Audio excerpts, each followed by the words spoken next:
ఇది వాళ్ళు ప్రవర్తన అనుమానం బలపడుతుంది కదా.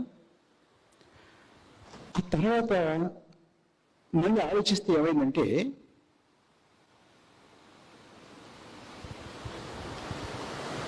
ఆంధ్రప్రదేశ్ ఉందనుకుందాం. ఆంధ్రప్రదేశ్లో 25 సీట్లు అండి, ఒక్క ఫేజ్ ఎలక్షన్ అండి, ఒకటే ఫేజ్, ఒకే రోజు, మొత్తం 25 స్థానాలకి ఒక్క రోజు. ఒడిషా అండి 21 అండి, ఆంధ్రప్రదేశ్ తక్కువ అండి, 4 ఫేజెస్ అండి, 4. తమిళనాడు డాక్టర్ గారు 39 స్థానాలండి, 39 స్థానాలకి ఒకే రోజు పోలింగ్ అండి,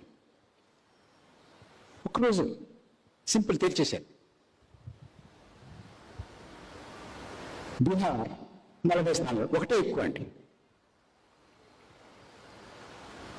7 ఫేజులు అండి. బెంగాల్ 7 ఫేజులు అండి, యూపీ 7 ఫేజులు అంటే అర్థం ఉంది, 40 స్థానాలు.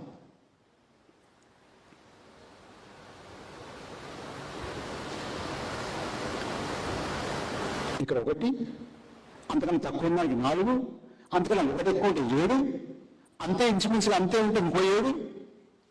అర్థం పద్ధం లేకుండా, ఒక తర్కం లేకుండా, ఒక లాజిక్ లేకుండా ఫేజెస్ పెడితే చాలా మందికి, నాకు కూడా అనుమానం ఏమొచ్చిందంటే, ఇది ప్రచారానికి వెసులుబాటు ఉండడం కోసం కొంతమందికి. అట్లాగే ఆ తర్వాత ఈ మధ్య తెలుస్తుంది మనకి, ఇక్కడ ఓటు ఉంటుంది, అక్కడ కూడా ఓటు ఉంటుందటండి. ఆంధ్రప్రదేశ్లో ఓటు ఉంటుంది, మధ్యప్రదేశ్లో ఓటు ఉంటుంది, మధ్యప్రదేశ్లో ఓటు ఉంటుంది, బీహార్లో ఓటు ఉంటుంది, బీహార్లో ఓటు ఉంటుంది, మహారాష్ట్రలో ఓటు ఉంటుంది, మహారాష్ట్రలో ఓటు ఉంటుంది, హర్యానాలో కూడా ఓటు ఉంటుంది. మరి వీళ్ళు వెళ్ళాలి కదండి పాపం. ఒకే రోజు పెడితే ఎలా కుదురుతుందండి?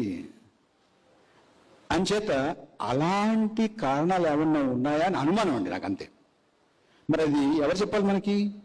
ఎలక్షన్ కమిషన్ చెప్పాలి, మాట్లాడేవాడు